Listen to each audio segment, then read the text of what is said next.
Краткая история СССР.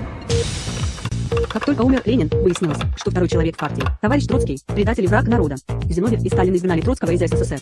Через пару лет выяснилось, Зиновьев тоже враг, и потому Ягода его расстрелял. Чуть позже Ягоду, как врага, расстрелял Ежов. Через пару лет оказалось, что Ежов не товарища Берия расстрелял Ежова.